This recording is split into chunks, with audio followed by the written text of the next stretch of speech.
All right, if your Google Drive keeps turning into a mess. Yeah, organizing files manually gets old fast. In this full guide, I'll show you how to automate file organization in Google Drive, so your files stay sorted with less effort. First, set up clear folders for categories like work, personal, photos, or projects. Now, use consistent naming for files. This helps Google Drive search and automation work better.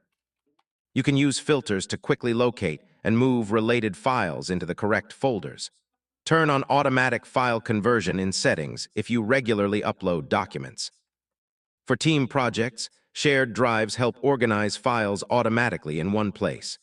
Install Google Drive for Desktop to automatically sync folders between your computer and Drive. For advanced automation, tools like workflow apps can move or sort files automatically based on rules. Star important files so they're always easy to access, even in large folders.